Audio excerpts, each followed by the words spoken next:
posterity. So here we go. Welcome everybody. It's good to see you. My name is Cadence Petros. I will be your facilitator for the Housing Accountability Technical Advisory Committee. I am a project director at Echo Northwest. Have been working with the firm for 2 years now, and prior to that, I was in local government for over 20 years, doing all sorts of work, but including building affordable housing programs for the city of Beaverton. So I am excited to be working with you on this project. Have a little bit of trepidation and a whole lot of excitement. And so I think maybe some of my feelings are mirrored by yours, and really looking forward to hearing more about that from you all as we embark on this really important piece of the ONA work, and really appreciate the time and attention that you've already put to this effort, and that I'm certain we'll be doing together as we move forward these next several months. I think before we get started on sort of the overview of the day, maybe our DLCD partners can introduce themselves, and then we'll go from there. Sure, I'll start here. Hi, everybody. I'm Thea Croman, and you've all seen my name. I'm a housing policy analyst with DLCD and the lead on the HOTAC. This is Sally. She will be joining every meeting because she's a real nosy little brat. This is my first rodeo in rulemaking, and I'm really super excited to get in there with you all. I'm honored that you're all really willing to devote the time to crack this and get it right. So yeah, I'll leave time to hear from you because that's what I really want to do. Passing it to Sean. Yeah, hi everybody. My name's Sean Edging, housing planner at DLCD. I know many of you already. I have managed to not get bucked off the bull yet. This is not my first rodeo, but I'll be in more of a support role, helping Thea in relationship to the implementation of the Housing Accountability TAC, all the associated rules, and of course intersections with other areas related to the agency work, including some that we'll talk about today. Maddie. Hi, everyone. I'm Maddie Phillips. I'm here as the note taker, but I'm also involved with the housing team as the steward of the public facilities planning position and doing work with the Capacity and Urbanization Technical Advisory Committee primarily. But I'll be here taking notes for the duration, and I'll pass it over to Ingrid. Introduce herself. Hi everyone, Ingrid Cordell. I'm the Advisory Committee Coordinator for DLCD and admin support for this committee. And I will hand it back to you, Cadence. Thank you so much, Ingrid. So I think we all know why we're here, right? Housing Accountability Technical Advisory Committee. We need your big brains and wide experience to help inform the RAC and DLCD rulemaking, providing technical input and guidance on the Housing Acceleration Program. There are many, many rabbit holes that we could dive down. We will probably go down a few of them, but not all of them. And so there may be times when it feels like we really want to go down a certain avenue, and I might have the unenviable job of putting that in the parking lot and finding ways that you can provide input to other committees or sometimes other departments. And so please bear with me when that happens. Our time is, it seems like a lot, but actually isn't very much. And so we want to make sure that we're making the best use of your time so that you can provide input on those pieces of this kind of multi 3D level puzzle that we're trying to construct together. So today is, we have a few objectives. Really, we want to make sure that we all know each other. We are going to be spending some time together. We're going to have some frank conversations. Some of them might get interesting and spicy, I don't know, but best to get to know each other before we do that. We're going to talk about some of the foundational issues and pieces, the DLCD equity framework, some legislative updates, some other framework components that will be important to guide our discussions. And then we're going to give an overview of what we're doing together. And so we'll talk about the meeting rhythm, the primary pieces of the Housing Acceleration Program itself. And then we're going to really dive into some interesting conversations about how we approach this work first, and also what we think the big questions are. And we don't have to have the exhaustive list by the end. We're going to, spoiler alert, give you a little bit of homework. And also, after we identify the couple hundred questions that we could talk about in this set of meetings, we're going to have to rank those and prioritize and make sure that we're really talking about maybe the top 8, because there are a lot of pieces that we need to work through, and there are some things that we just aren't going to have enough time to dive into completely. So as we embark on this work, there are a couple, I don't know, group agreements, rules of the road that we'd like to remind ourselves about that were in the charter that you all saw many months ago at this point, probably.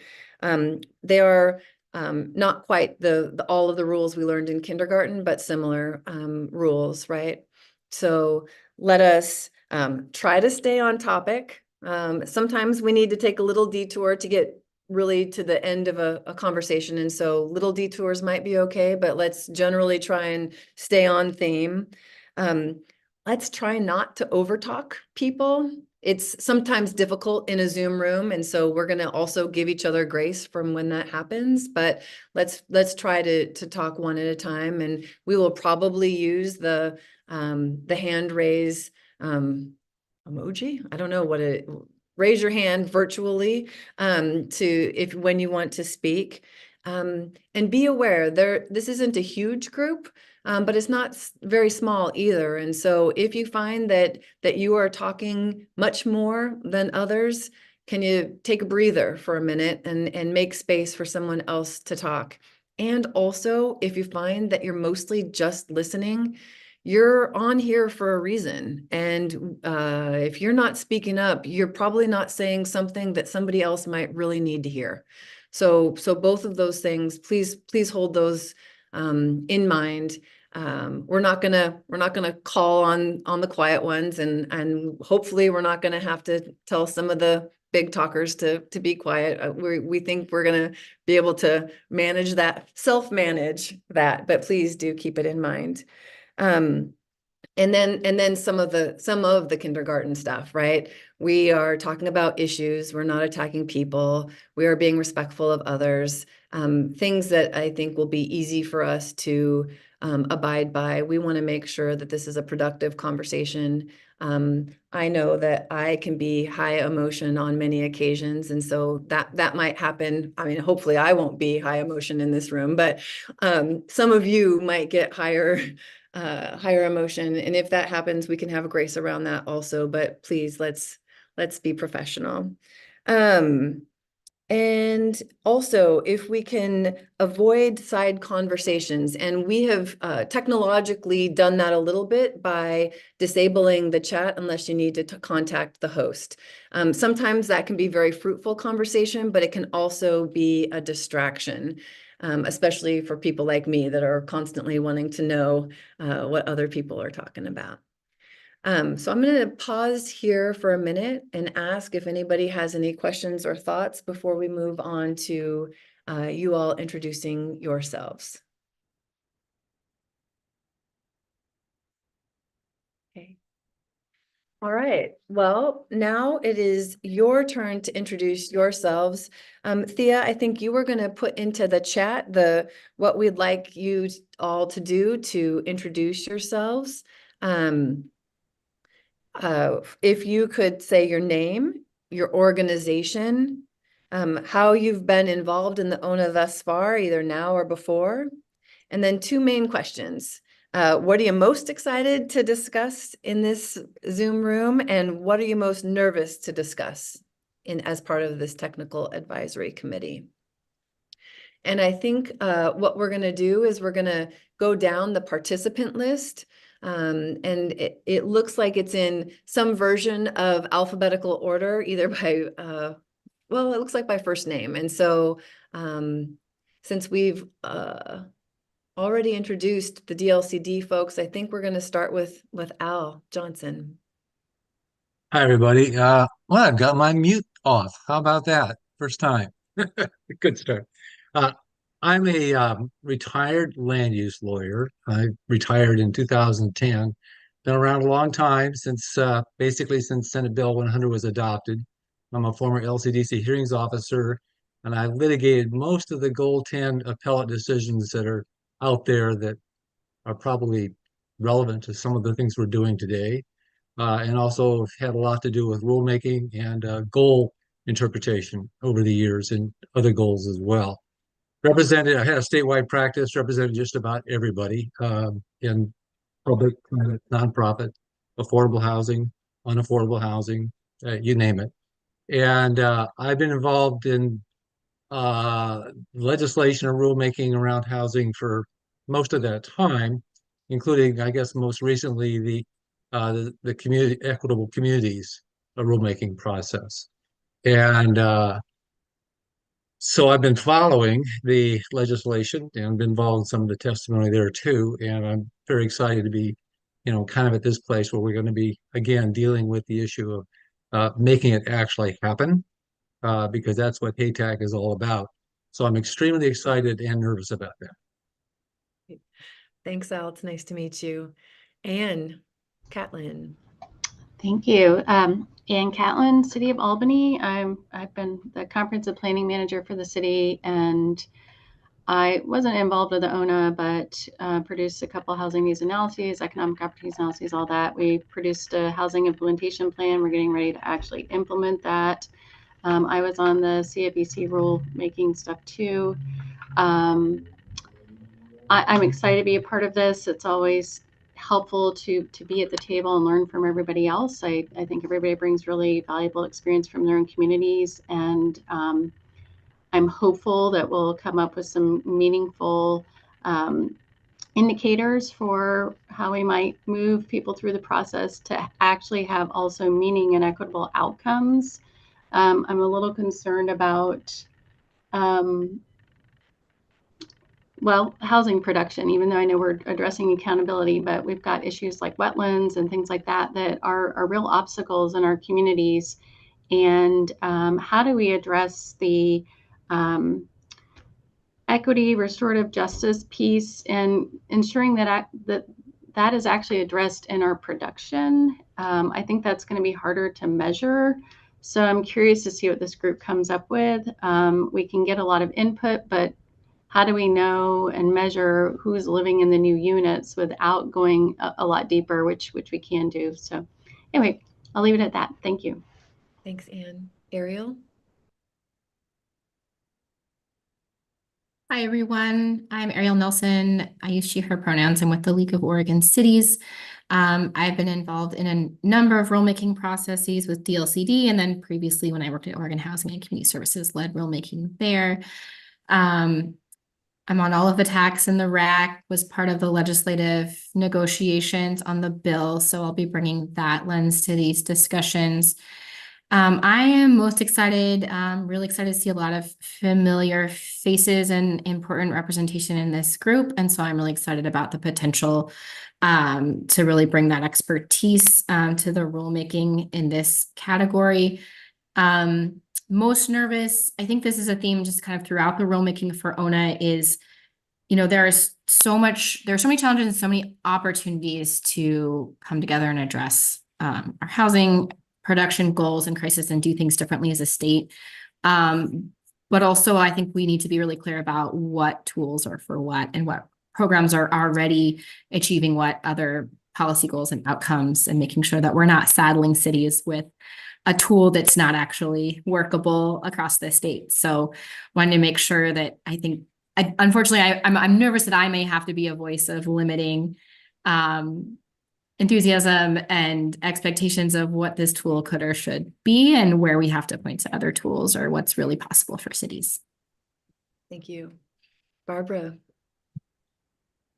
Hi, I'm Barbara Fryer. I am the Community Development Director with the City of Cornelius, and I have not been involved in rulemaking except commenting on the Climate Friendly and Equitable Communities rulemaking.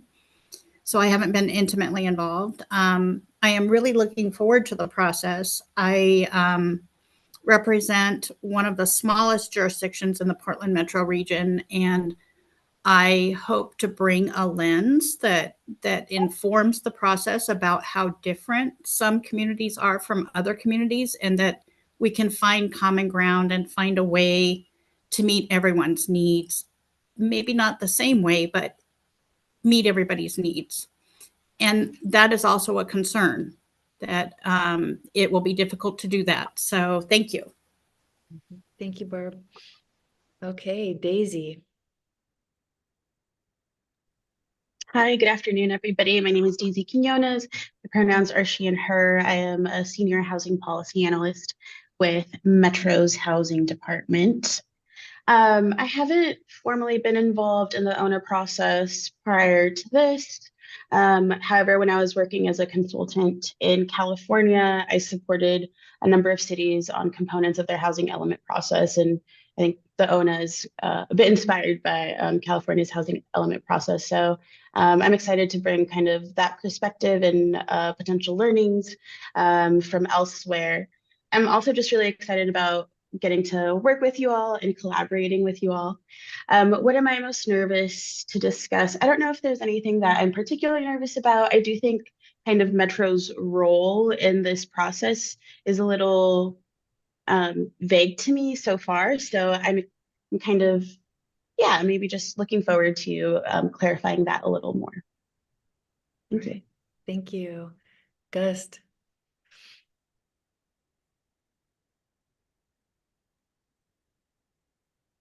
Thank you, Cadence. Good afternoon, everybody. My name is Gus Chachis. I am over in La Grande, Oregon, with our firm GCT Land Management, our rural development company. I've been doing that for about 20 years. Was a home builder prior to that, and I was recently involved with Union County's ONA process. I got to be a part of that, and that was wonderful, very informative, and was something that I was able to participate and contribute well to. I felt like so. That was when this opportunity came up. It seemed like a great fit. So thanks for allowing me to participate. We have several affordable housing projects in motion right now. One of them is operational, and several others are in various stages of permitting, construction, and conceptualizing. So, but I just would say that I would probably refer to myself as somewhat one-dimensional in the fact that I'm a rural developer. I don't speak a lot of the language outside of rural, or even on the legislative side, undermanned, if you will, or understaffed in that department. But I do bring something to that component. So most excited, I think, about just seeing kind of taking the bull by the horns here and being willing to address the issue head on, and having so much horsepower here to deal with that. But also, I think probably I would say that's something I'm nervous about too, because I've been involved in multiple organizational committees and things where it seems like we do a lot of talking, but there's not a lot of outcome. And so I hope that we get to actually gain traction from this and see the fruit of that. So thank you. Thank you, Gus. I have a favor to ask of you. It is very easy for us to slip into acronyms that mean nothing to normal human beings. And so if you find that there have been like a couple instances where it's just like alphabet soup, please raise your hand and ask for a clarification, because you will not be the only one who doesn't know what is being said. So we really appreciate your help in that. Yeah, fair enough. Thank you. All right. All right, Jimmy, I think you're up. Thank you. Good afternoon, everyone. My name is Jimmy Jones. I use he and him pronouns. I am the executive director of the Mid-Willamette Valley Community Action Agency here in Salem, serving 11 Oregon counties. I wear a lot of different hats around the state. I'm also the vice president of the Community Action Partnership of Oregon. That's a collection of 18 community action agencies that serve the full geography of the state. And my role there is I essentially organize our legislative work every session, which seems to be never ending at this point. And I'm a member of several statewide task force and commissions. I'm the chair of the state's Joint Task Force on Hospital Discharge. I'm one of the co-chairs of the House Bill 2100 Task Force on racial disparities in homeless services, and I sit on the Housing and Homelessness Subcommittee of the Racial Justice Council, appointed by the governor. My work is primarily in housing and homeless services in particular.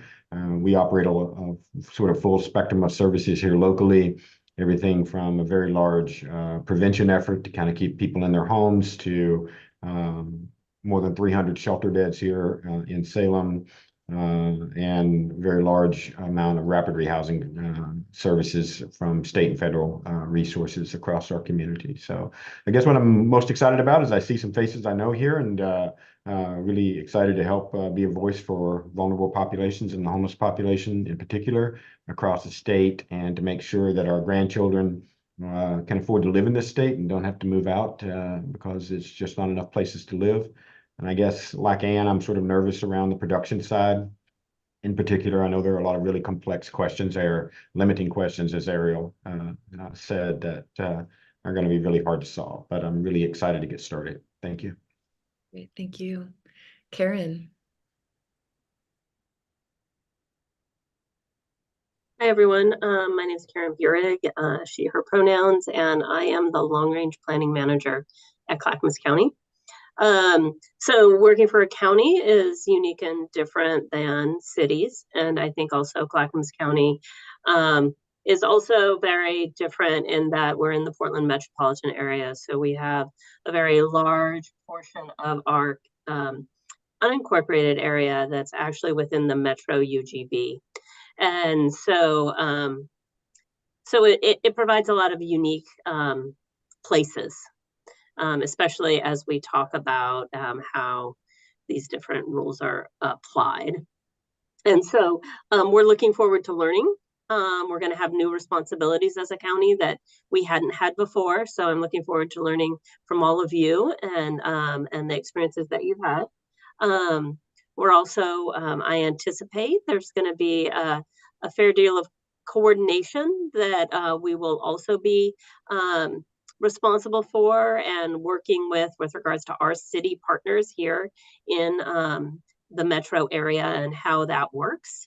And so I am just, I don't know, with regards to nervous or that part of the question, I think there's so much new here for us. And as we go through this rulemaking process, it's happening in so many different places, and being able to talk about things but not overstep our bounds and making sure that everything is connected. So, yeah.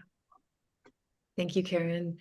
All right. Can't have a room without two Matts. Matt Brinkley, can you go next, please?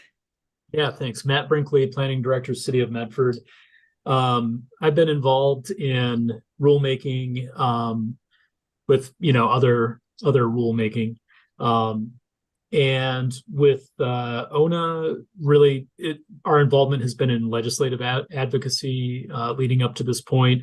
Also doing what we do locally with updating our housing capacity analysis, adopting a housing production strategy, which we recently completed. So that was kind of nice. And a lot of my work has focused on housing over the past 7 years that I've been with the City of Medford.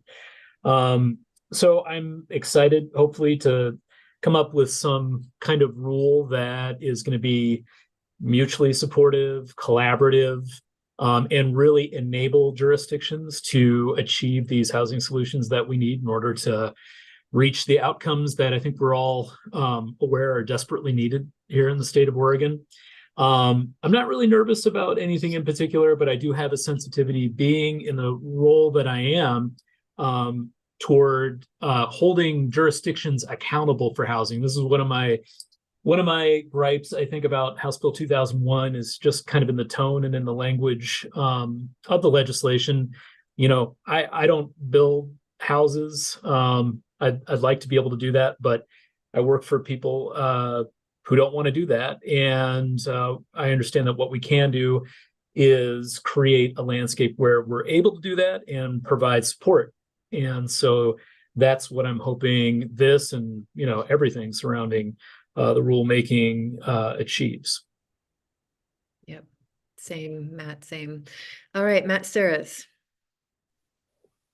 Hey, good afternoon, everybody. My name is Matt Sears. I'm the legal director here at the Fair Housing Council of Oregon, and I use he, his, him pronouns. In terms of my outlook for the Housing Accountability TAC, I think what I'm most excited about from the bill and for this technical committee is creating more accountability around affirmatively furthering fair housing principles. And it's exciting that it's been included in Oregon's comprehensive land use planning around Goal 10. So that's something that I'm excited about. I think what I'm nervous about is probably the old axiom or saying of the perfect being the enemy of the good, where particularly in accountability, there's just a lot of anxiety about concerns about what the ultimate consequences of accountability will lead to. And wanting those rules to be, you know, recognizing that rules are written in a way that they will ultimately need to be interpreted and can't spell out everything. I think that I liked what Matt had to say about the idea that these rules should be mutually supportive and geared towards achieving outcomes. I thought that was a really, really well put by Matt. So that also echoed with me. But yeah, in terms of my nervousness, just really wanting to see the accountability be something that's substantial. Great, thank you. Michael. Hi, I'm Michael Anderson. Him or them is fine. I work for Sightline Institute. We're a sustainability think tank. I was involved in the legislative conversation some, and I'm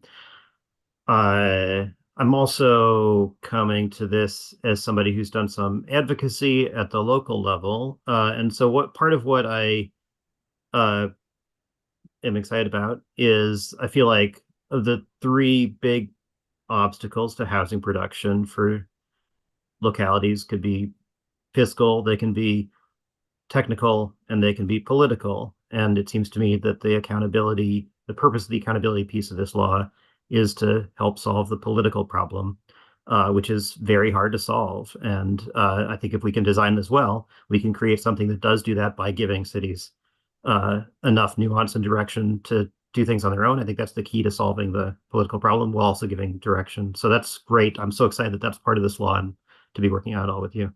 I'm worried about figuring out what those 8 things are that Cadence mentioned. That's a pretty narrow scope, and of course it's got to be, but it's a good guideline for all of us. Thank you. Samantha. Hi, everyone. I'm Samantha Bear of Council for the Oregon Home Builders Association and General Counsel for the Oregon Property Owners Association. I sit on the RAC, all of the TACs, a number of RACs with the department. I think for the purposes of this TAC, what I'm just most looking forward to and what I hope is the outcome is that we craft a set of rules that are not only clear and understandable and achievable, but are predictable and fair for both builders and local governments. And that ultimately at the end of the day are outcome oriented. We know full well that housing gets built when builders and local governments are working together as a team. And so I think through this process, so there is an element of accountability. I think overall, if we create a system that's very predictable and that folks know what the benchmarks are and what consequences are if things don't get hit, that allows a framework to be established where builders and local governments can work together to achieve the outcomes that we all, really want. I'm not really nervous about anything except that I've been on too many racks now to know that sometimes best intentions can lead to,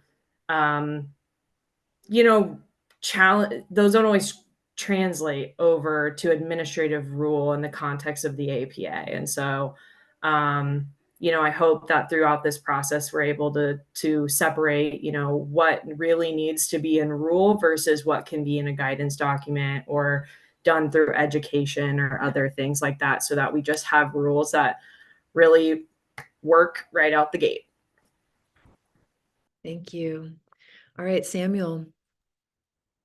Hi, I'm Samuel Goldberg. I use he, him pronouns. My day job is at the Fair Housing Council of Oregon with Matt, although for the purposes of this rulemaking, I will be solely representing Housing Land Advocates, where I am a board member, a volunteer board member. So we are a affordable housing and smart land use advocacy and legal organization. I am thankfully not involved in any other tax or the RAC currently, although other members of my several organizational affiliations are, so we're well represented. But I would say on a sort of daily basis, a lot of what I do involving land use is what's called the PAPA project, or Post Acknowledgement Plan Amendment. So that is reviewing land use amendments that cities or counties have, amendments to their comprehensive plan, so zoning, development code, et cetera. Anything that could feasibly, change the amount of housing that could be built in the jurisdiction, and then making sure that it complies with Goal 10 and that it is not leaving cities with less land than they need to meet their 20-year housing needs. And so what I'm excited about is how we can expand that, which I think when it works well, it works really well in terms of just land use and capacity, and expanding that and making it maybe more functional with the housing that actually gets built. So because I think that there's a real model there in terms of how that is already working and really expanding the definition of Goal 10 and making it functional. What I'm nervous to discuss, and I think this gets to maybe something that Anne was alluding to earlier, is that when you pick one way to measure something, you're probably leaving out other ways, and eventually you're going to have to pick one. But there's always the possibility that you are sacrificing some other metrics in order to get the best possible one. So I'm really looking forward to discussing a lot of these issues. Great. Thank you so much, Samuel. Did I miss anybody? I was trying to go down the list, but I want to make sure everyone's had an opportunity. Okay. With that, I'm going to turn it over to Thea. Great. Well, I have the pleasure of grounding this work in the DLCD's racial equity framework for decision making, which was recently developed at the request of our commission to help guide staff and our advisory members in all of our internal processes and projects. And so this framework comprises a set of questions in 8 categories. And you've all had a chance to review it as part of your packet. I was going to show the screen, but I actually think that it's a little distracting. So I'm just going to talk through it. And you can refer back to that as you want to. But I just want to mention here that we're bringing this in to guide both the process of our work and the outcome of our work. It helps us not only identify the impact of historical policies, but it also helps and supports the development of solutions to rectify and prevent further harm. So in this, addressing past injustices and really acknowledging the historical and contemporary consequences of racial disparities, this tool is intended to create really systemic solutions for change. So this is what we're hoping to build this accountability system off of. I want to note here that this framework leads explicitly with race because racial inequities persist in every system without exception. And an intersectional approach, which we aim to use here, requires that the most impacted populations are lifted up sort of first and furthest. And the benefits of those actions actually accrue to all marginalized populations. Just to talk through what the process of this new framework tool looks like for us in this particular rulemaking process is staff have worked through to the framework and the issues to flag where we see sort of the key issues and create a flow with the policy that embeds the consideration of racial equity into the architecture of this project design. As we go through, we'll be sure to hold space for an ongoing conversation with this group and with the RAC members as well. And then we're sort of going to loop back and crosswalk meeting topics and build in really targeted checkpoints to make sure that we're addressing the issues that we see coming up head on with this group based on the evolving conversation that we're having here. In terms of where we see this work intersecting with the racial equity framework for decision making, it's really, in several places. But I'll say most broadly, the entire policy context of the ONA is connected to a history of housing discrimination. Accountability here, as we talk about, is intended to ensure that local governments are taking the action that they can, that is within their power, not only to support the provision of needed housing, but to address and correct for historical inequity and exclusion. So sort of with that background, I wanted to take a minute here and open this up for a conversation with you all about how you see the TAC effectively integrating racial equity into this process, into this rulemaking process, and really what your recommendations are to support equitable outcomes here. So Cadence, I haven't been keeping track of the time, but I think we have a few minutes for this. Yeah, so just go ahead and raise your hand if you have any thoughts about this. Otherwise, we can kind of move it along. Could you restate the question real quick? Sorry. Sure, Daisy. Basically, we're asking how you see the TAC being able to effectively integrate racial equity into this process, where you see the intersections, and maybe if you have recommendations to support equitable outcomes in this process. So pretty broad. Yeah, thank you. I feel like that's a huge question. I don't know if I have a response at this very moment, but I just wanted to say that when I saw this framework, I was really pleased. It's really similar to something that we're using, that's similar to a racial equity tool that we're using at Metro internally. So I just want to say, like, great job raising really important issues that I think as government, they're often kind of tricky to talk about. So I just want to say kudos for this tool.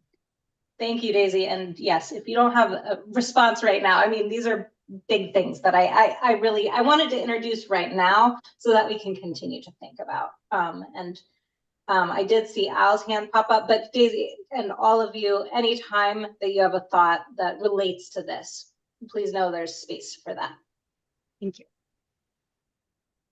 Yeah, so am I on here? I just wanted to just briefly add a historical note that I think one way we do this is by going back and really recognizing that the housing goal itself, from Betty Niven's drafting of it from the very, very, very beginning, goes back to the racial equity issues.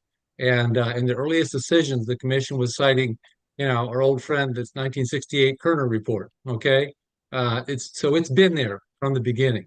And so if we keep remembering that we are returning to a commitment that is as old as our commitment to preserving farmland and forest land, I think that will be extremely important. The other issue for me is that I think we need to give renewed attention to one missing piece of the statewide housing goal, which talks about affordable and accessible rental and price levels. And by price levels, that includes tenure. And very early on, I think things got off track with just a focus on housing types, and that was considered to be what was called tenure neutral. But ever since zoning's been around, it has been race neutral on its face.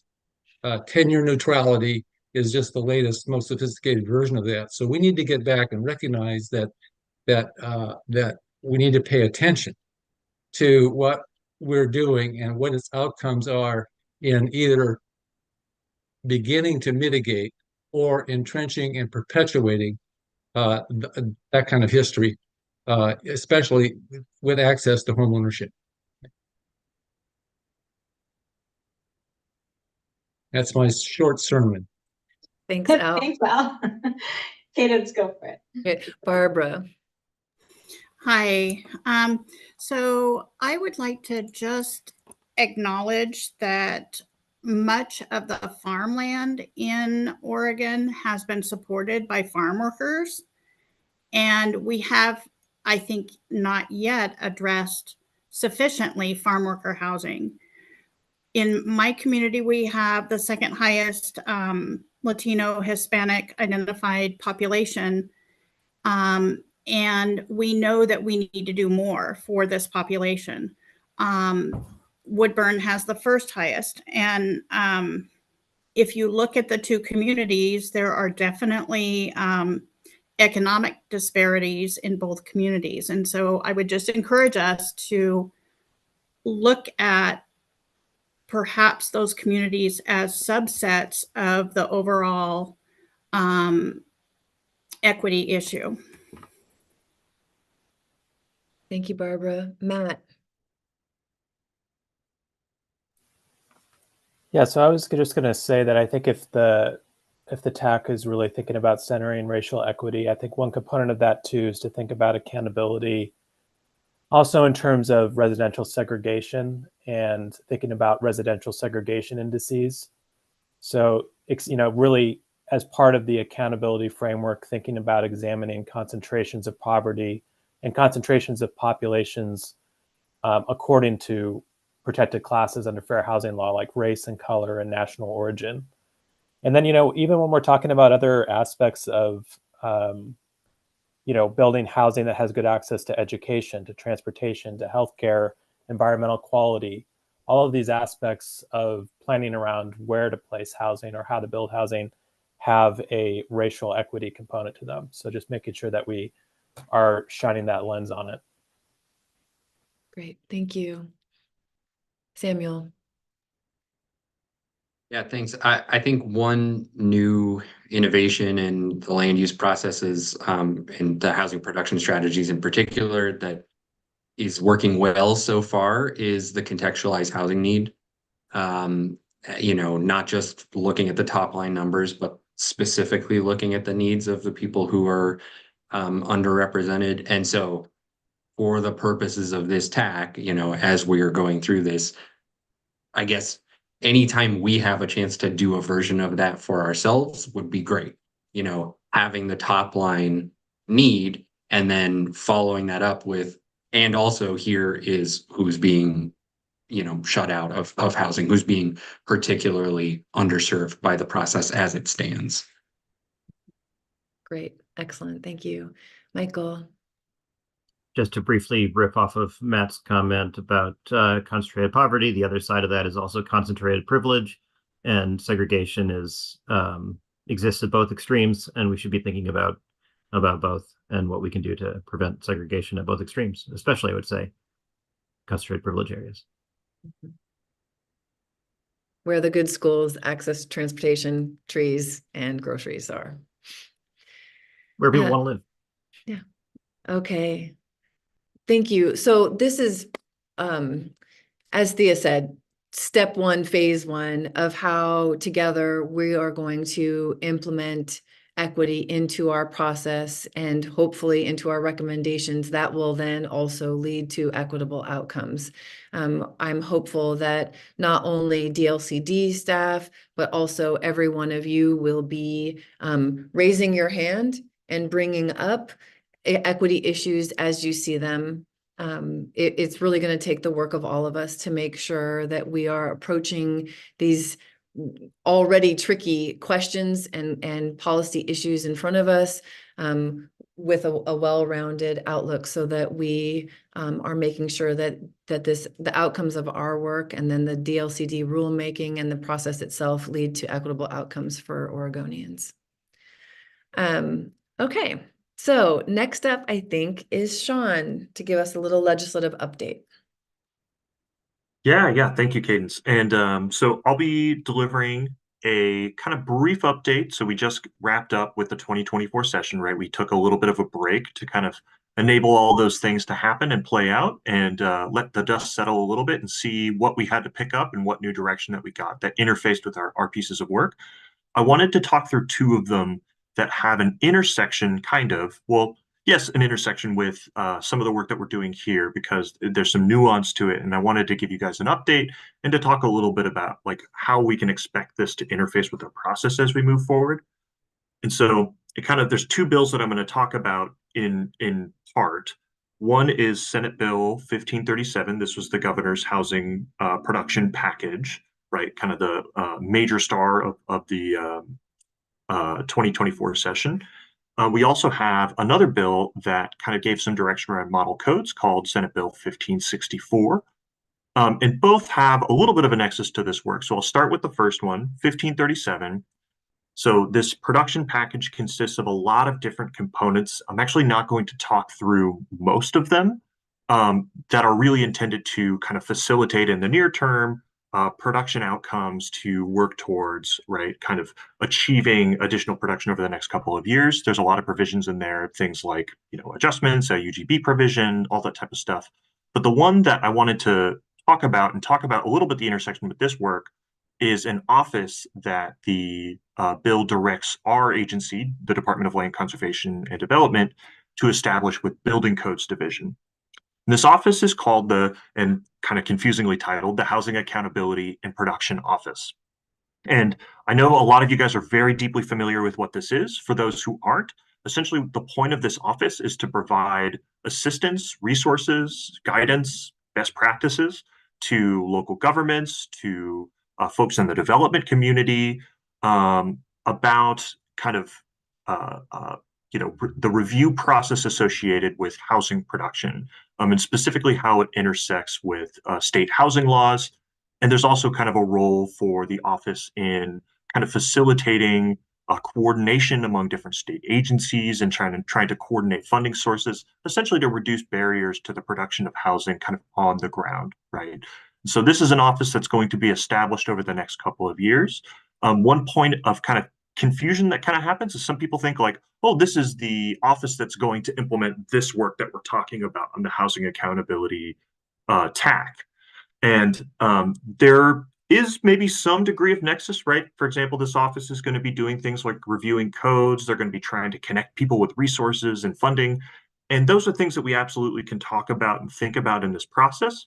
But I do want to mention one thing, which is that the bill explicitly limits the ability for the Housing Accountability and Production Office, the HAPO, from engaging in this specific statute, the Housing Accountability Statute. But there's a section of the bill that says the HAPO may not, in the name of the office, exercise the authority of the Department of Land Conservation and Development in the use of the housing acceleration kind of program process, right? So it essentially means that this office exists. It's going to be doing a lot of stuff around code amendment and code work, but it's not going to be doing a lot of this work that we're talking about, which is about identifying long-term issues, identifying ways that we could potentially overcome barriers, then of course having this process to make sure that we take actions within our control to address barriers.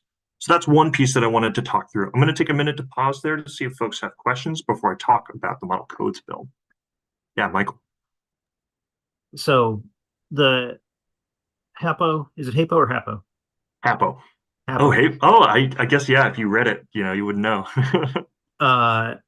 HAPO is instructed to develop best practices, those best practices could be drawn on when determining what is within a city's power, but they can't be dictated by the HAPO itself. Is that accurate? Yeah, so the HAPO won't be doing like that review. They won't be, referring cities into the Housing Acceleration Program. They won't be conducting the audit, that type of thing. But they'll have resources available, right? Maybe there's a funding issue, right? And the HAPO has this new, housing navigator who can help connect them with funding sources elsewhere. That's something that we can leverage in this process. We just have to recognize that statutory prohibition on the office from kind of engaging in a lot of the the implementation of the statute directly.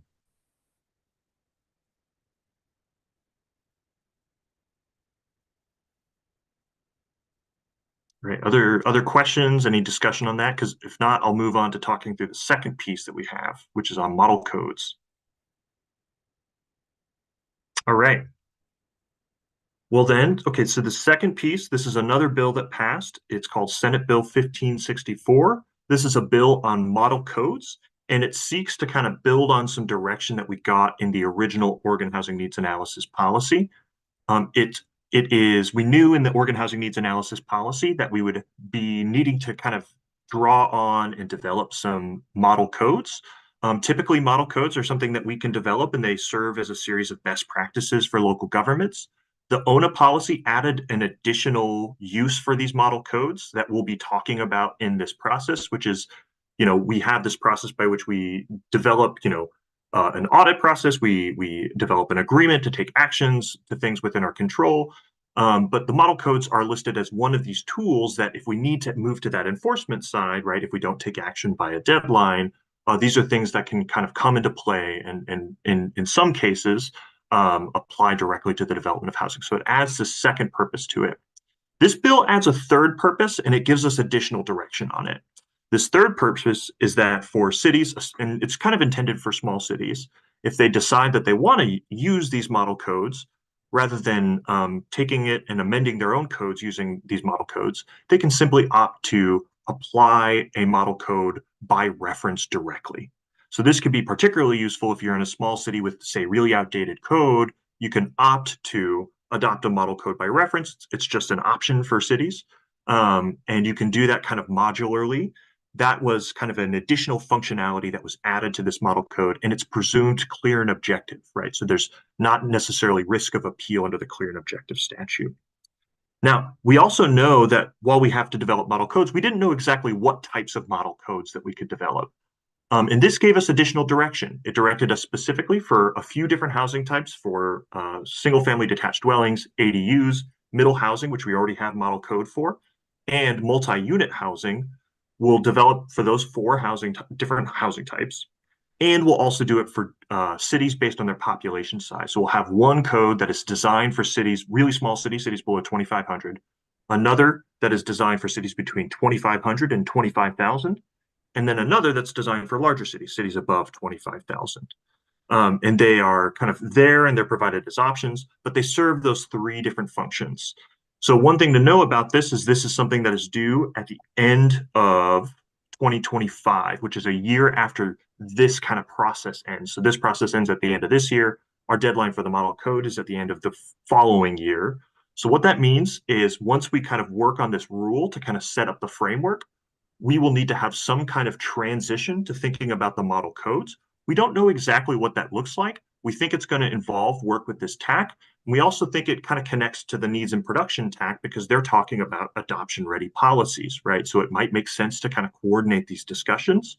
But essentially, we anticipate in the future that we'll be kind of integrating these model codes and review into these various TAC works. We'll understand what that looks more like in the future, but just understand that we'll be expecting to kind of transition this work into that sometime later this year, once we pivot from talking about the framework into talking through things like model codes. So with that, also happy to talk through any questions that folks might have.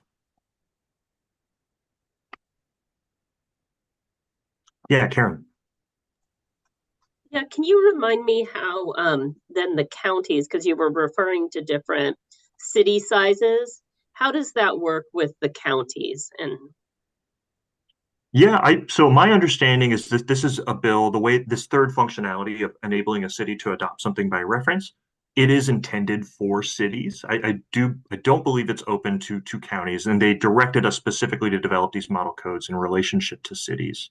So in terms of the development of model codes, that's kind of our direction. But there might be instances where we think about, hey, maybe there's an applicability to counties that might make sense in some contexts, right? So for example, our middle housing code applies in the urban unincorporated areas of metro counties too. So that might be something that we consider as part of that model code development.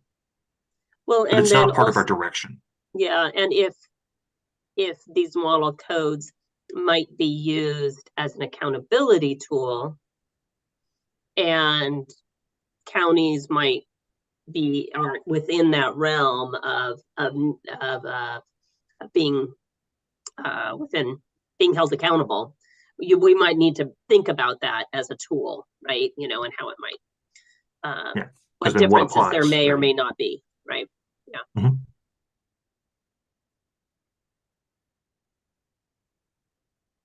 Yeah, Al.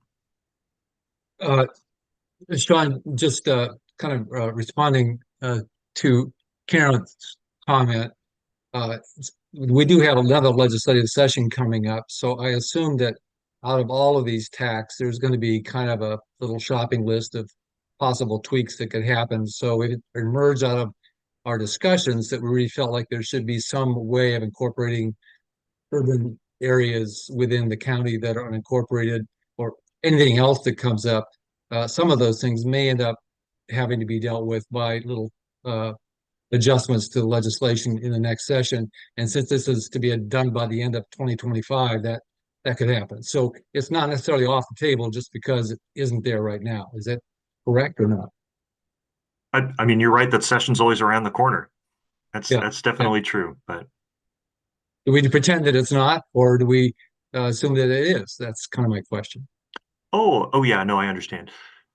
So we should definitely be talking about policy conversations. We should acknowledge when there, might be a statutory prohibition on something, and we should think about, all right, what is the best policy? Does this warrant maybe a conversation with the legislature and sending it back up? Obviously, we don't have control over what the statute looks like, so we can't say that XYZ thing is going to happen, right? If we find that there's some flaw or error in the statute. But we can talk about that and we can identify it. We just have to recognize that like LCDC doesn't have control and can't change the statute themselves. Yeah. Yeah. That's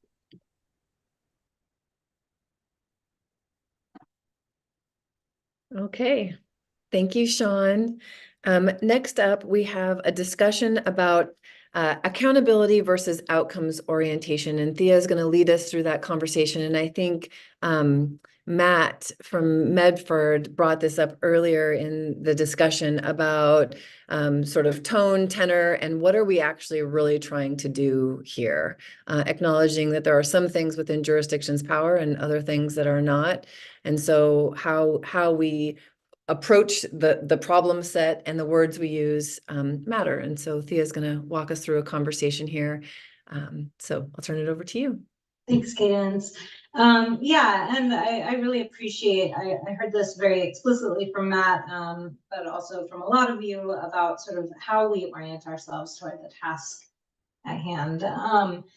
And so just to start this conversation, to ground us in the principles in 197A.130(1)A, that really outlines the 6 principles of this particular rulemaking, which I'm going to paraphrase: to make active, increase housing production, develop affordable and equitable housing, form partnerships with cities and other public bodies, respond proportionately to housing underproduction, escalate enforcement as necessary, and consider the availability of state resources to support housing production. So here's our task list.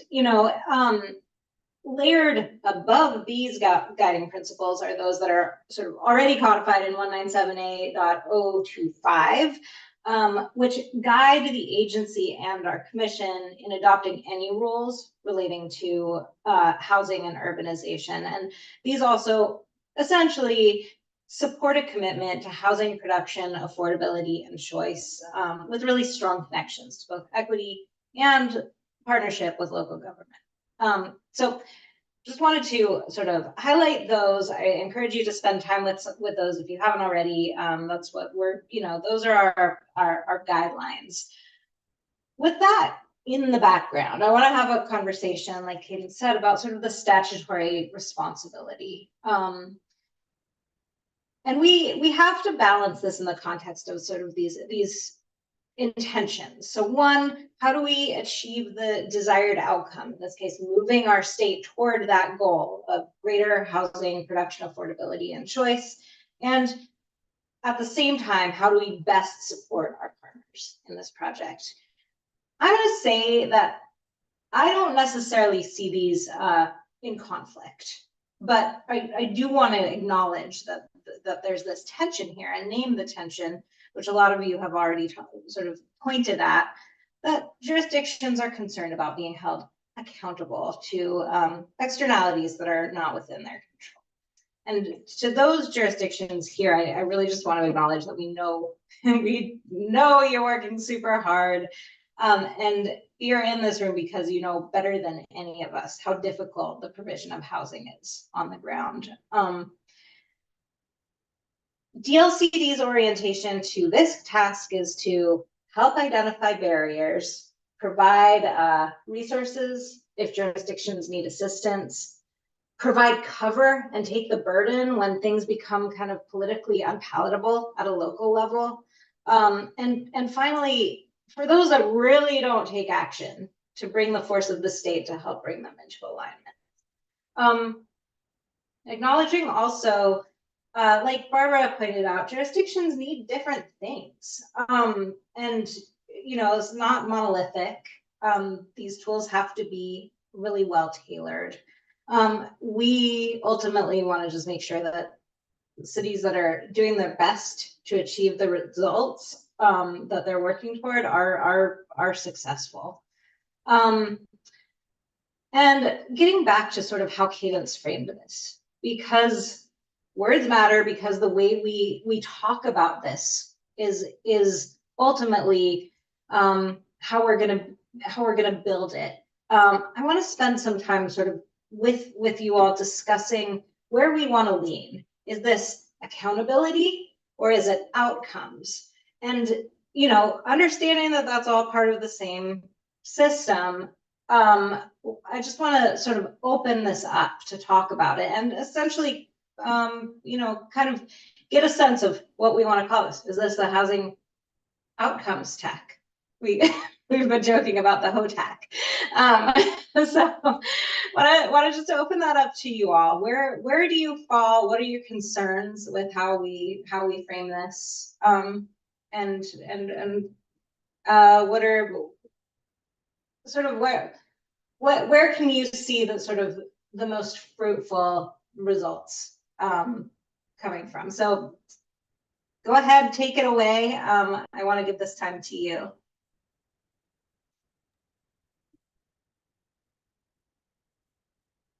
I see Matt's hand up. Go ahead.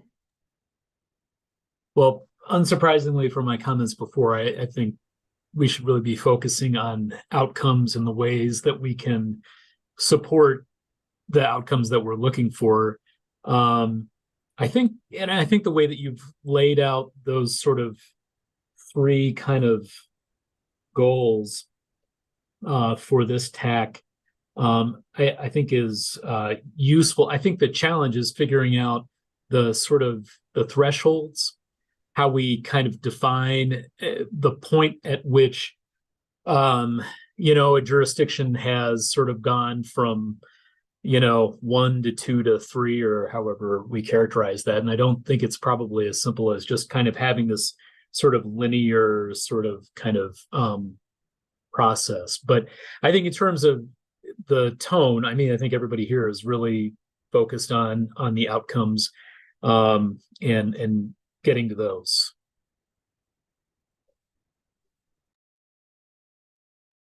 I can go next. Thanks, Matt. Yeah, go ahead.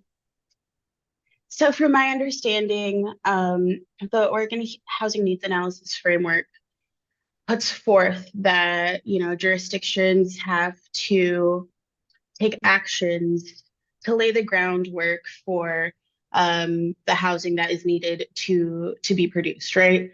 And so I'm kind of gravitating more towards accountability because, you know, we're not holding jurisdictions accountable to the actual production, right? And so when I think of outcomes, my mind kind of goes to like, okay, what's the housing that's actually being produced and who is it housing?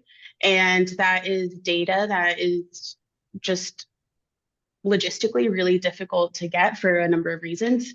And so I think if we stay within the framework of accountability, it's easier to say, yes, city X did these things that lay the groundwork for this housing to be produced, and they're not held to account for the housing to actually be produced, if that makes sense.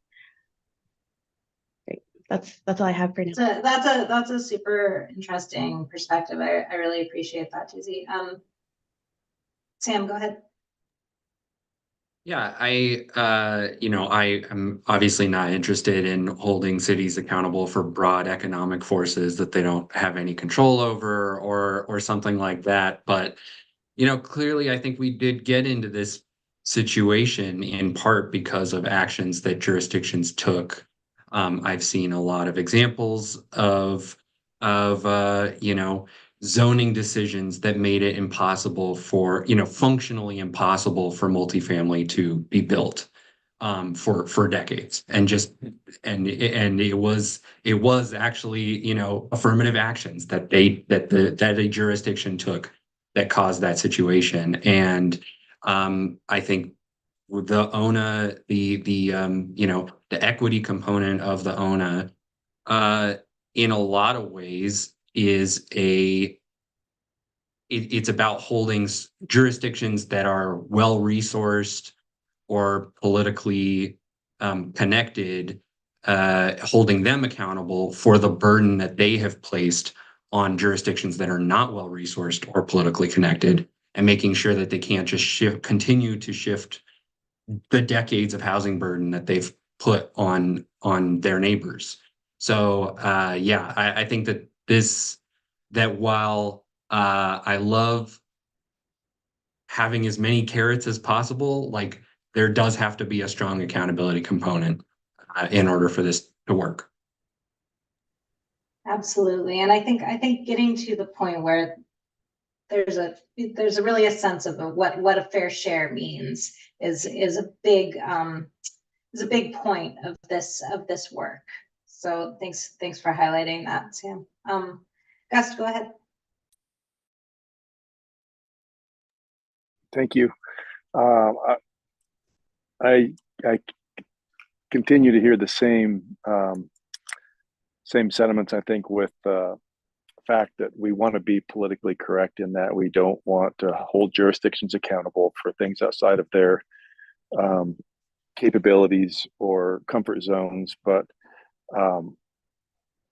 I at least from a rural standpoint, and I suspect it transfers across the state, it seems like communities are going to do what's comfortable. And I know that in the communities I've worked in, which are 4 or 5 rural Eastern Oregon communities, there's a lot of pushback against anything new, and especially anything that might represent some type of change to the environment which they chose to live in, which is kind of quiet rural setting.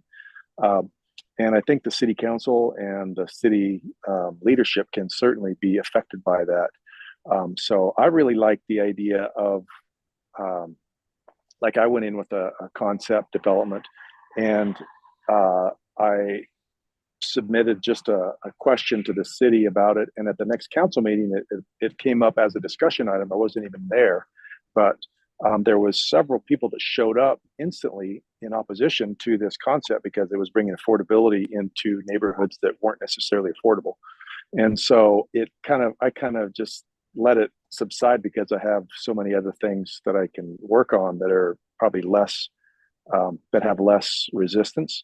But for me, in that situation, if that stuff could be documented, and so the state could have some type of a review of inquiries to cities that were interested in doing something that may not be palatable, but may be necessary, and that we have to, consider how we kind of maneuver in these growing pains.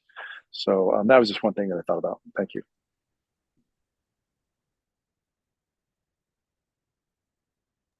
Yeah, super helpful perspective, Gus. And I think we'll also talk about how that might be happening in the HAPO office a little bit as well. Michael, go ahead.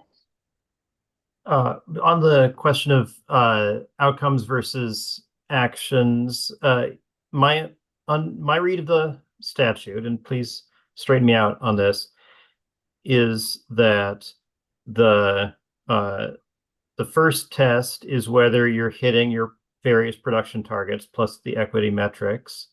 And the second test on the production side is whether you're accelerating your production. You're disproportionately, or you're not disproportionately behind in accelerating your production. So making progress toward the targets means building more at the different price targets each year than you did in past years, averaged out, smoothed.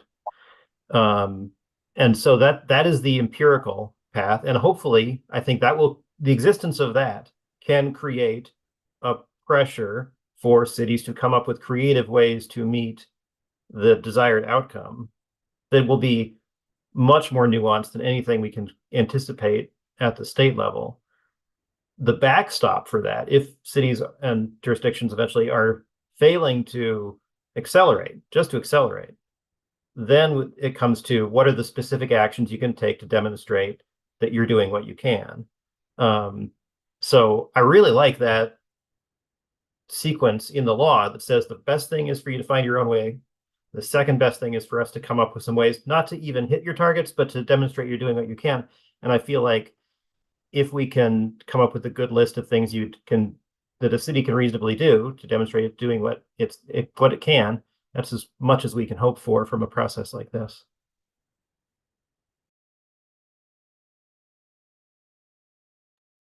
Yeah, I think that's right. And I think, we're gonna, the struggle that I see coming is, identifying that empirical process in a sort of data poor environment. But we'll get there. I think there are enough sort of creative solutions that we can make it as not squishy as possible. And so that, yeah, I think that's the intention, and clarity. I think clarity needs to really be like the guiding principle there. That's what I keep coming back to also. So thanks, Michael. Jimmy, go ahead. Thank you. This is a really interesting conversation. I think, looking back on my own work and things I've done in the last 4 or 5 years in particular, I think the outcomes, the production is just the starting point of the conversation. What we really need is not only the quantity, but quality. We know that HUD best practice is to promote mixed income, mixed type neighborhoods. And we see across the state efforts to, for lack of a better word, ghettoize, affordable housing into certain parts of cities and away from higher income areas that aren't affordable, as we pointed out a few moments ago. I still see, I was on NPR in Boston back in 21 when we had that heat dome crisis, really, here in Oregon, an event that's going to be repeated again, and talked a little bit about, the current legacy of redlining practices that, are, a century old at this point in time. And people are still dying from around the state from those practices. We saw, if you look at the average heat in some of the neighborhoods in Portland, in particular, the older neighborhoods, the old red line neighborhoods, the background temperatures there was 3 degrees higher than it was in other parts of the city. You have a lack of parks, lack of green space, food deserts, and all this other stuff. So I think, it's not just enough that we're building units and meeting those sorts of targets. They also have to be the kinds of units that are promoting racial justice outcomes across the state. And so accountability, I think, has a major role in what we're trying to do here, and not just, adding to the stock of units because, that's a desperate need too. Thank you. Heard that. Barbara, go ahead. Yeah, so I just want to say I appreciate what Samuel said about equity across jurisdictions, and some jurisdictions have built more than their fair share, perhaps, of affordable housing, or that there's some inequities there. And then I also appreciate what Daisy had to say about accountability. Local jurisdictions, we can do a lot in terms of our policies and our zoning to attract development. But the bottom line is that it has to pencil in the end for a developer to build something. And some jurisdictions have real limited resources to push that needle in any direction other than adopting zoning. So I appreciate what Daisy had to say about trying to make sure that when you're looking at accountability, perhaps it's the policy direction.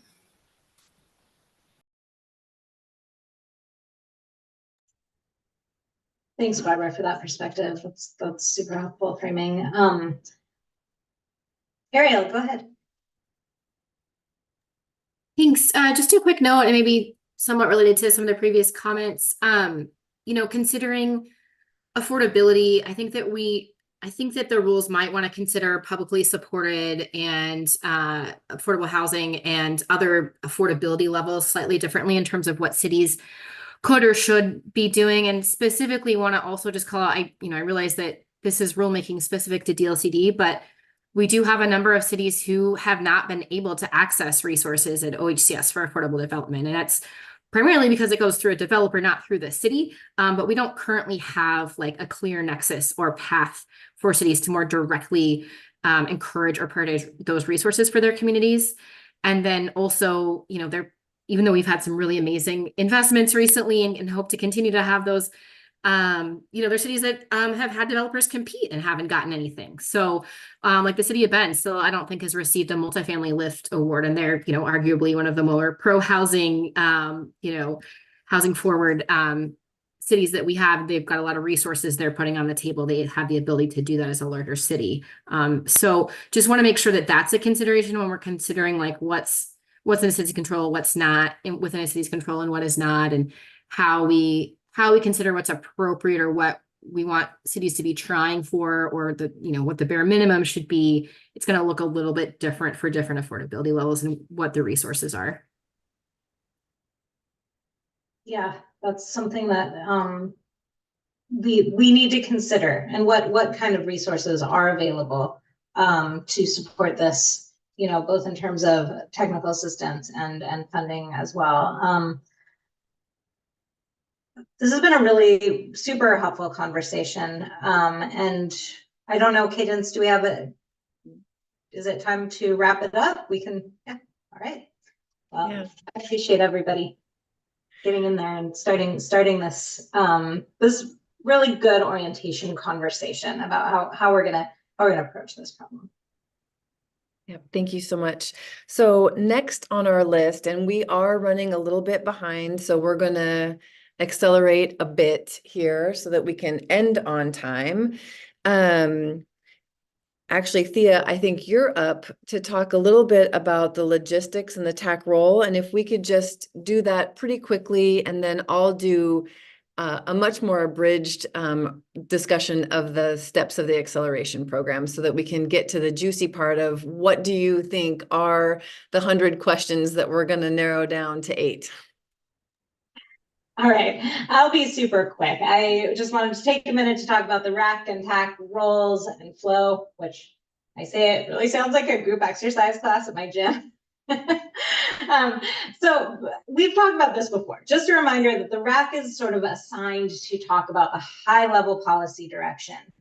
The TAC, us, will receive that direction, apply it to sort of the technical and implementation details, then identify questions and eventually alternatives to send back up to the RAC. I just want to, mention here that this is not a voting body and we don't have to reach consensus. I don't expect that we will, but we really hope what we can provide to the RAC is a clear and nuanced information package regarding implementation as they contemplate the bigger, nuttier policy issues. this RAC meets roughly 2 times. I mean, this TAC meets roughly 2 times between each RAC meeting. And I believe there's 10 meetings prior to the draft rules for the Secretary of State filing in September. And right now we have 15 meetings total on the books to finish this portion of the project up. So that's all I've got to say, and I'm going to hand it back to Cadence to talk us a little bit through, what some of the substance of that process.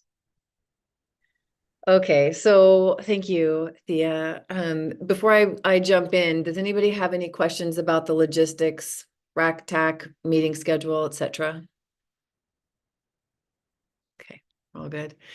So when I was tapped to help facilitate these meetings, I was really excited because I care about jurisdictions and how the ONA is going to actually work. It's, policies are fun, but like how they actually get implemented is what really excites me. And so I, as a former attorney, wanted to dive into the statute. And then it was like, it didn't work out so great for me. I had a lot of confusion and more questions and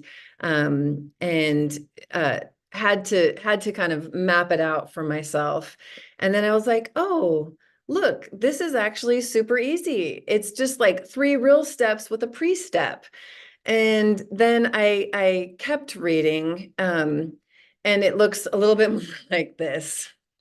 So we're not going to go through all those pieces today, but there is one part that I wanted to highlight for the group that is important, but not exactly in the purview of our working group, which is the data that is coming from OHCS and from some of you all that will help feed into how we determine the lowest performing cities.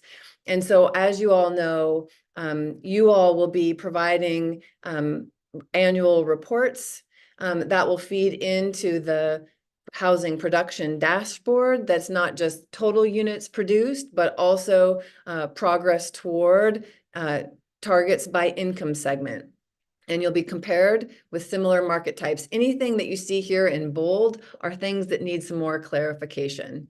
And then there are the ONA housing equity indicators, and we have OHCS talk to us briefly about how that work is going right now.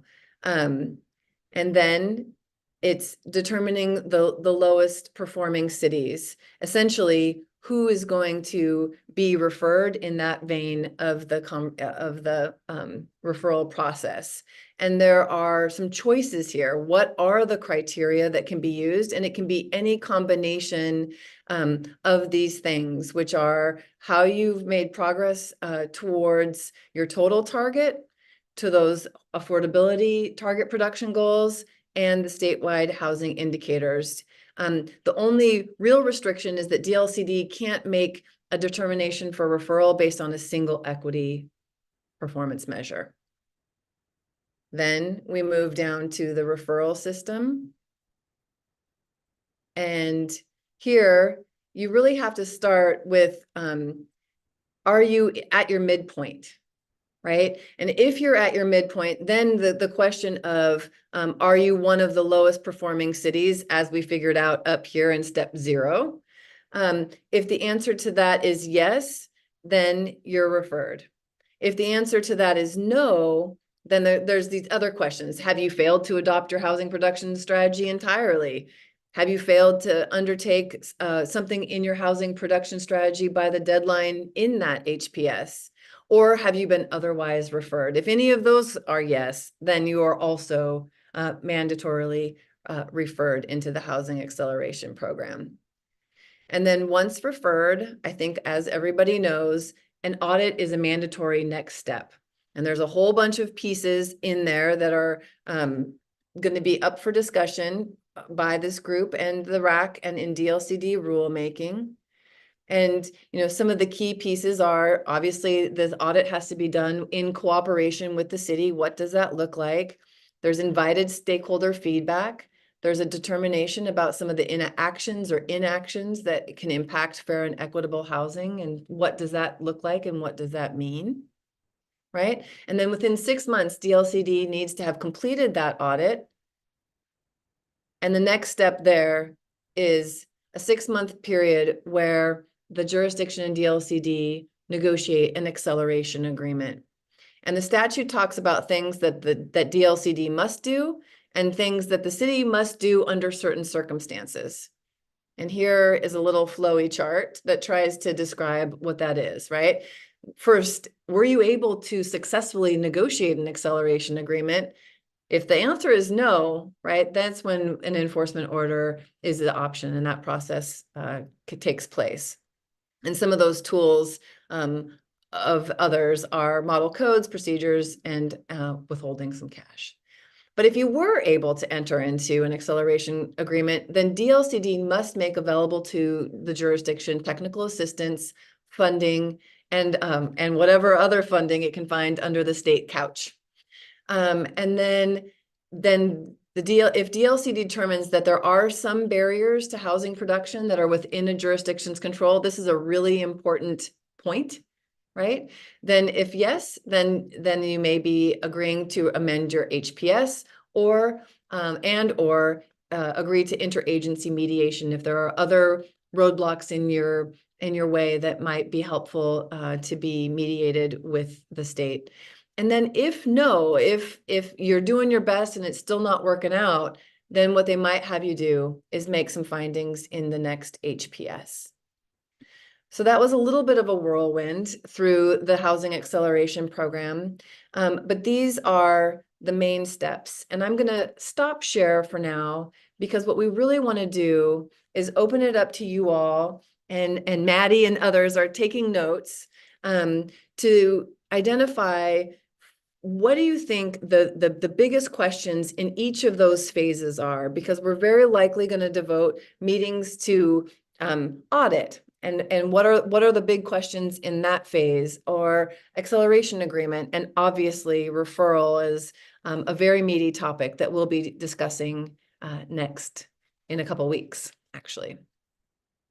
So I'll pause, take a breath, and open it up to you all to start discussing, offering up what you think the top questions are. And Karen. So in your last statement there, you didn't say a topic around discussing what low performing was. Is that written out in the statutes what low performing is, or is that something that we'll be talking about? That will be part of the referral discussion. So yeah, I mean, that's a big one. Yeah. I think that will be important, and being able to understand that, it's not one size fits all with regards to low performing, depending on condition. Anyway, so that's what I think. Michael. Cadence, you described the sort of that last crucial step, the last yellow box. Did DLC determine the barriers to housing production are within your control? It seems to me, but this is a question for us, that could be a very predictable determination, depending on how the rules are written, that even though that is the last step in the process, we can decide whether the audit is a pretty upbeat process from the city's perspective, where we are identifying the things the state needs to do to help, or whether the audit is going to also lead to a likely determination that there are things within your control that you haven't done. So there's that referral to an audit is based on other factors, but then it seems to me that we could potentially write, you could potentially write some rules that would predict the outcome of that determination. Is that accurate? I just think reasonable minds might disagree. Of course, yeah, but I'm asking if that's logistically possible, legally possible.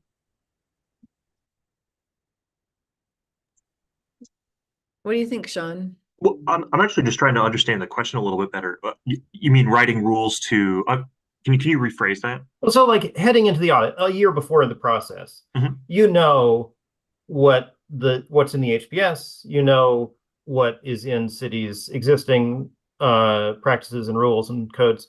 One of my worries about this whole thing is that cities, to one of Sam's points at the beginning, don't know, like, things aren't predictable. Cities don't know what's good enough, right? And so like if you don't know what's good enough until after an enforcement process, I don't think it's going to change behavior except via enforcement. And none of us wants enforcement to be the tool to change behavior, I think.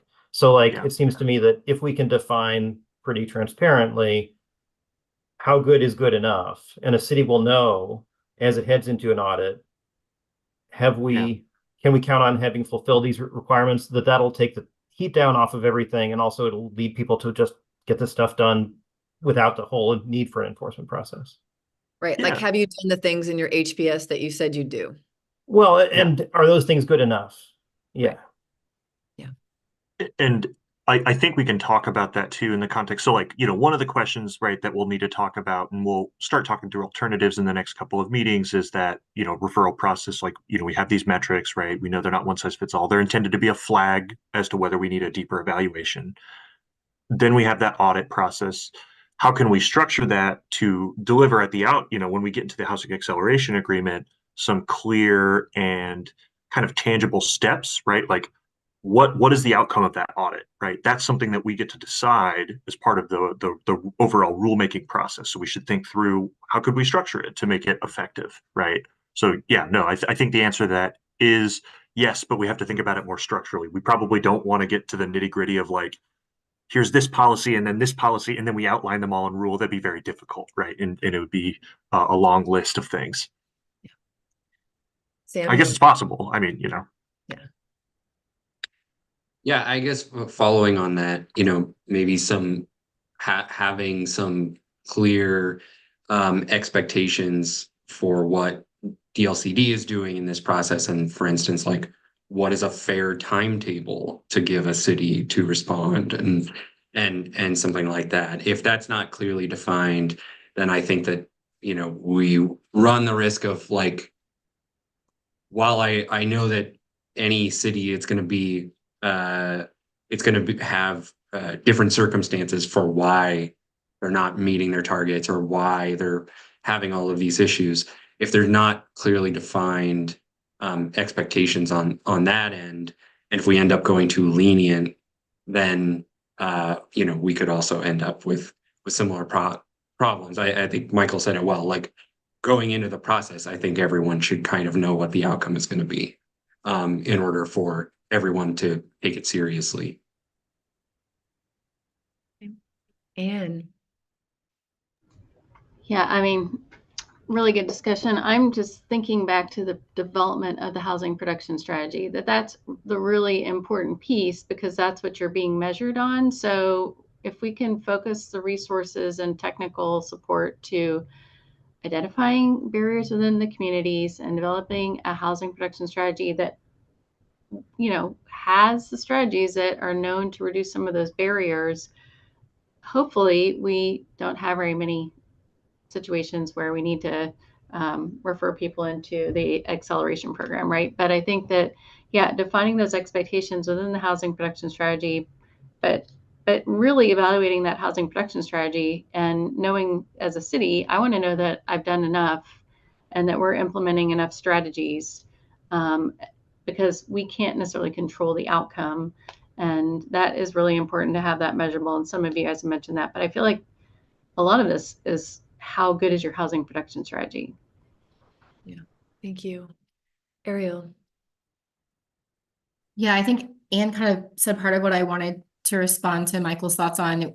I think it'll be important for DLCD to, not approve housing production strategies that they don't think do enough or go far enough.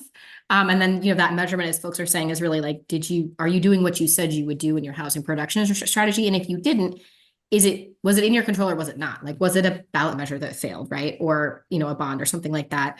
The other thing, and this might have come up earlier, and I apologize, I had to step away for a second, is in the legislative conversations, there was kind of an understanding that there's a difference between underperformance and then a city like not doing what they said they would do. We can expect that any number of cities will not be performing in housing production for a number of reasons outside of their control that we're all familiar with: market, terrain, wetlands restrictions, all those kinds of things. And that it's anticipated that DLC will need to step in both for cities who are underperforming and for cities who aren't just following through. Maybe a whole new council gets elected and for some reason they don't want to build any housing and they're just going to reject the housing production strategy plan and not move it forward. I mean, that's an extreme situation, but we've also had, a recent city council fully recalled because they approved a transportation system plan update. So I'm not going to rule it out.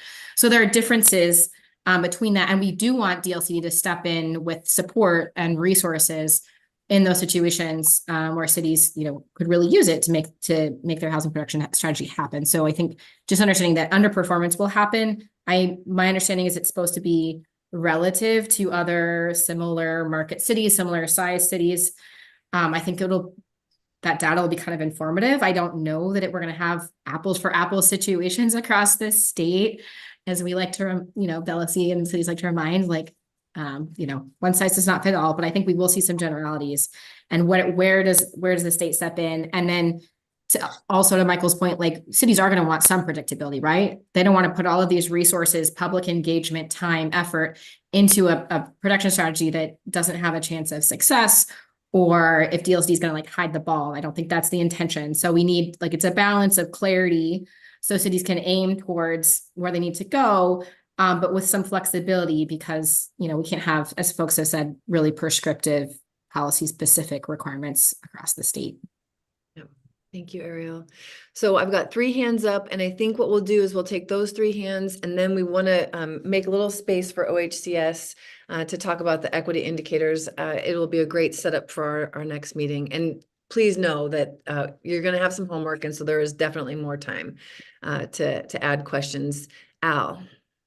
Yeah, just a question probably for Sean. Are there some approved housing production strategies for different size jurisdictions that you could recommend that we look at to kind of get a sense of, what a good one is? I know there's been a bunch of them going through and being approved, but we can't look at them all. Yeah, no, absolutely. There's actually several who were worked on by folks in this room.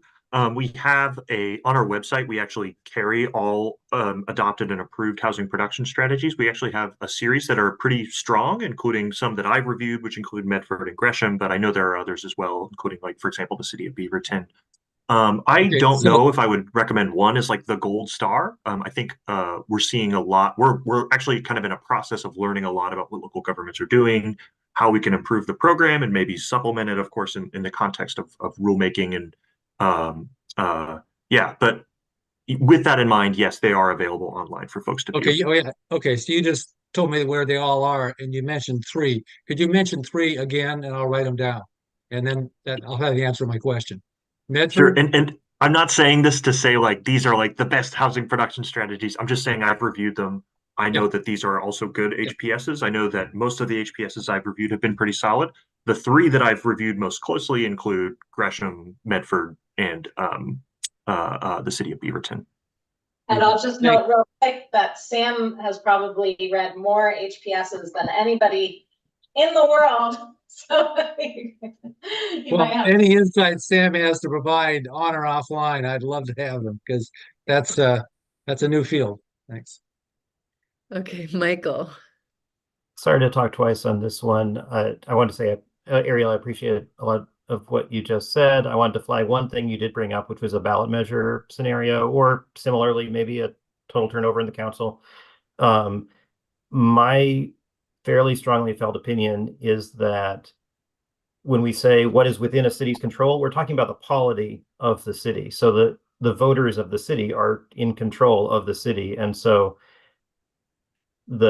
if we want to be honest to the voters, it's important that we write a system that gives the voters a clear sense of what they are voting for when they elect a council, when they have any unanticipated ballot measures that they are choosing for the city, and then they will, as a city, face the consequences, if there are any, of those electoral choices. If we don't do that, then we're subjecting ourselves to local nullification and all kinds of things that I don't think would be a good idea for anybody here. But that's something we may need to talk about.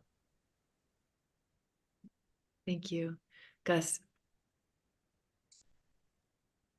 Thank you. Just real quickly, I suspect we all know how long it takes to get housing, new housing out of the ground and livable. And I know that very well because I make a living doing it. Sometimes it's painful. And I just wanted to say that as we create the accountability for cities, that we recognize this time frame is very real, and it's often, I think, kind of a moving target. And to add complexity to the moving target as we establish the strategies for the cities, or I should say they establish them and they recognize the goal they have to meet, then when it's actually time to meet the goal and we maybe get to the point 2 or 3 years later where we've met the goal, that goal has, that need has likely exponentially grown. And so I think that time frame that we allow for enforcement or accountability is really important. And I know that's probably in the detail already, but I just wanted to bring that up. Yeah. Thank you.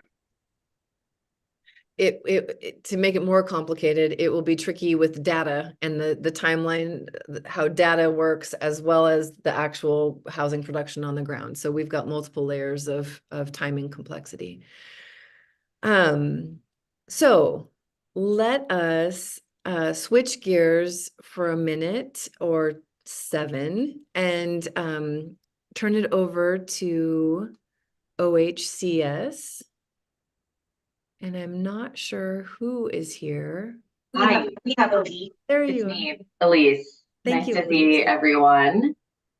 Yeah, I was just gonna kind of talk about things really quickly from the OHCS perspective. I made a quick, like 8-slide slideshow about some things I wanted to cover. And I know we are kind of running short on time, so let me just share the right screen. Can folks see this overview?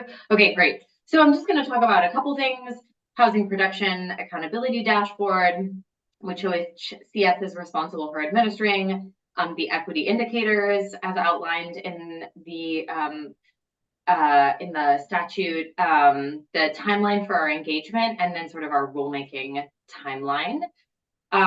So this is the sort of Housing Production Accountability Dashboard. So it is required to track progress for its housing production by affordability levels, as Candace alluded to earlier, as described in the bill. And then it's the comparative analysis of the progress compared to, in comparison to the region with other local governments with similar market types. So it's those two things. So the data will come from 2 primary sources, a database that OHCS maintains, which is called the OHI, the Oregon Affordable Housing Inventory. This collects information and data on publicly supported affordable housing that OHCS funds, as well as other publicly funded housing like HUD rural funds or properties developed with funds that local participating jurisdictions received. This dashboard will also include data from the survey that Candace spoke about briefly, which OHCS and DLCD and ECHO are currently working together on, which will be administered to cities to track things like units produced and units permitted, and ideally by the income bins or buckets or umbrellas or however we sort of want to call that, for that publicly supported, more affordable housing. That's a quick sort of rundown overview on that. This is sort of more of what we're focused on today. These are the equity indicators that OHCS is required to consider and share data on in order to comply with the ONA.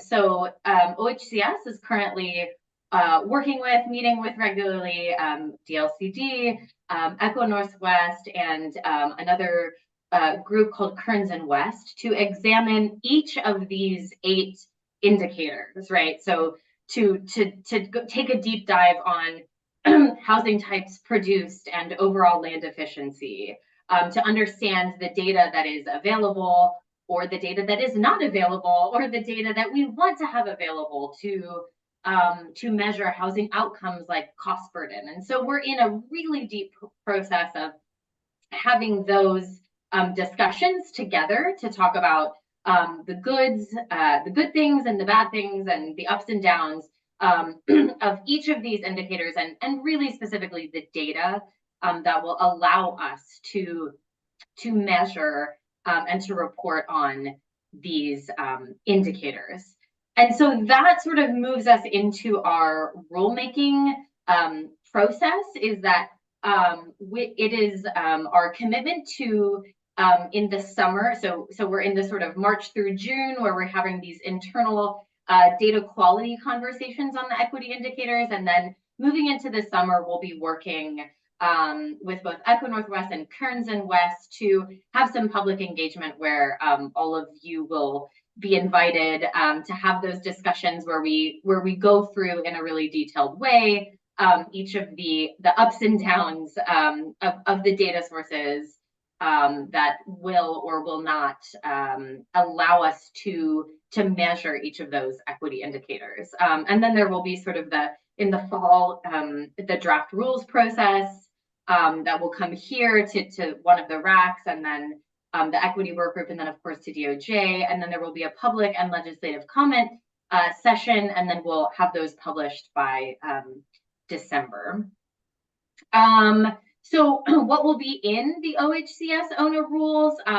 Obviously definitions, sort of definitions that we all agree on of what is the ONA, what is a dashboard, what is data, the location of where we intend to publish and share each of these resources, whether they are dashboards or PDFs or reports, the data points certainly that we are using, right? Whether it's that we're using ACS data or survey data, the timeline of when we will release each of these dashboards. So those are some of the things that we plan to incorporate in the rules.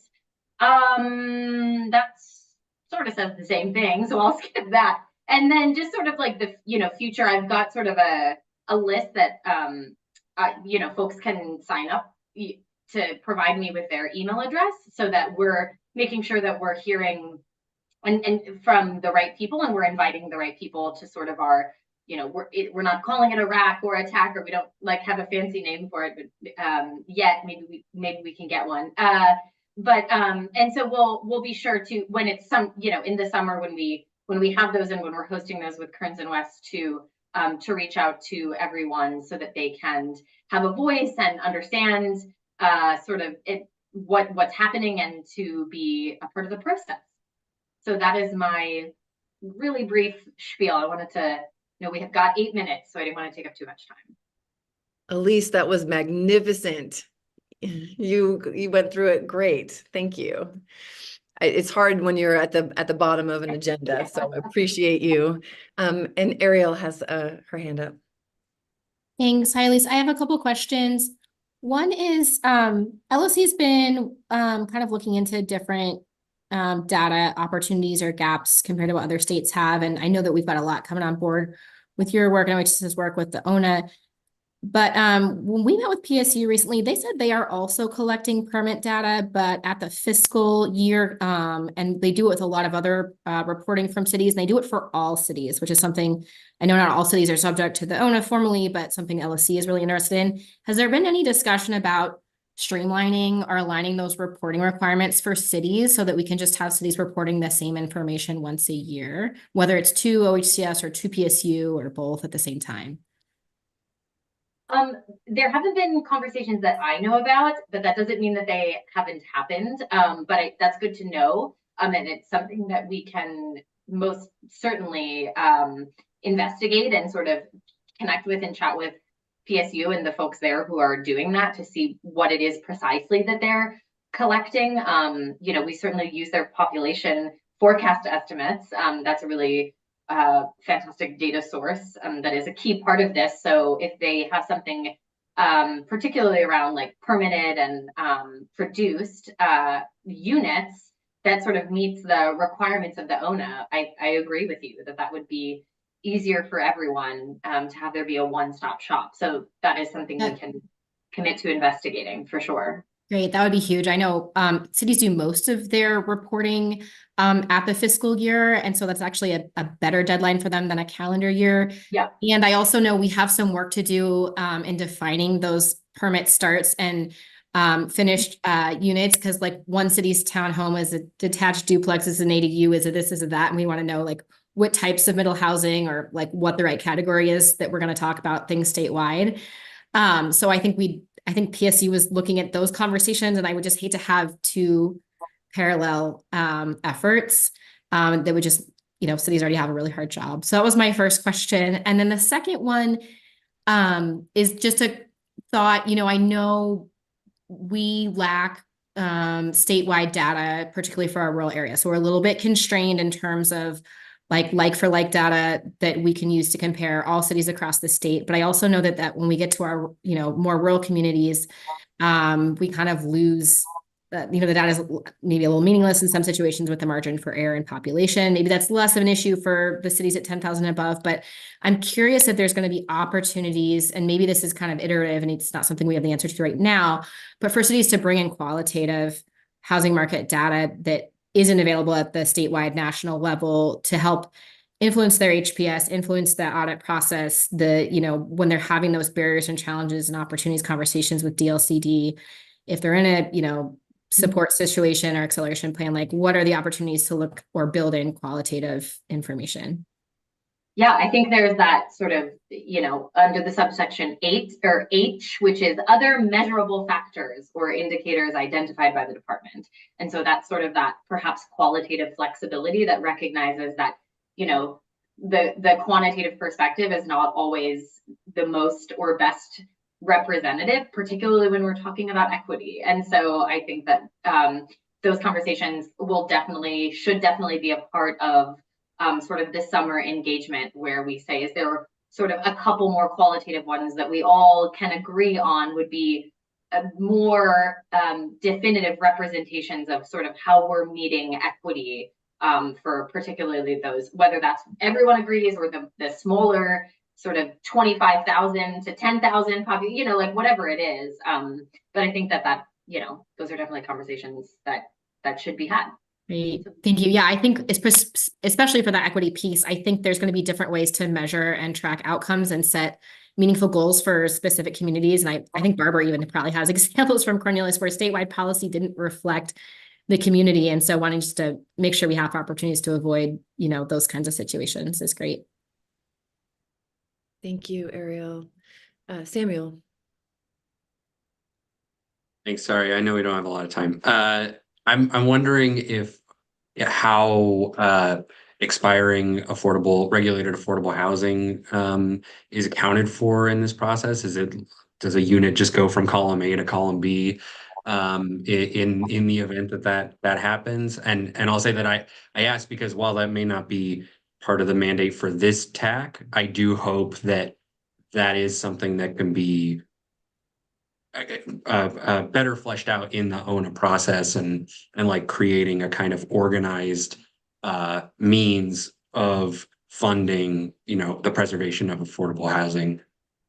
Yeah, that's a great point. Thanks for bringing that up. We have recently, my team is responsible for, surprise, surprise, all the dashboards that OHCS does. And one of them that we just did is a preservation dashboard, which we're really excited about, which sort of outlines which properties, OHCS funded properties, are set to expire in 3 years, 5 years, 10 years. And so, you know, while that is not in coordination with the ONA, it was sort of a big lift to understand, hey, where is the preservation risk? What do we need? How much do we need? Sort of as a way to quantify the preservation risk and need. I think that's something I can share. I never wrap my mind around which ones are like public and which ones are internal, but I can get that to this group, or at least certainly you, Sam, But I think that's, you know, certainly we have a lot of that. That's an interest internally for us, right? And that's a strong focus of us. And we've been directing a lot of our attention to understanding when, you know, and OHI is part of that, the Oregon Affordable Housing Inventory, trying not to use acronyms, right? Where we sort of say, okay, we have the expiration date for whatever fund, you know, whenever that is. And so when it sort of falls off, it goes into sort of another data set. And so we're sort of actively working on how we track that, how do we display that, and how do we, you know, with direct resources to those properties and units that so they don't fall off. Yeah. So that's a great flag. Thank you. Thank you so much. Barbara, I'm sorry, in the interest of time, I think we're going to need to switch gears for a minute so we can wrap up, and hopefully either you two can connect, or if it's a question for DLCD, please email Thea or Sean or myself. Very quickly on next steps, we would like to capture more of your questions, the things that you think are important matters for us to consider and address in the referral, audit, acceleration agreement buckets. And so we'll be sending out some materials in the next week in anticipation of our next conversation. On April 2nd, we're going to start with the big one, referral. And it's a little bit tricky because as you've just heard, the dashboards and the information that can be used for referral is under construction right now. And so we're needing to sort of develop the structure for referral before we actually have all of the data and know the nuances of the data. And so we're gonna do the best we can. But there will hopefully provide more information to you on April 2nd so that you can at least have the just-in-time information for how that dashboard work is going, and start working through those issues. I will not be here. Deb Myhoff, who I think all of you met at the first TAC meeting, joint TAC-RAC meeting, will be facilitating, and of course Thea and Sean will be here. So thank you so much for a fantastic first go at the TAC, and really looking forward to our work together. Thank you so much.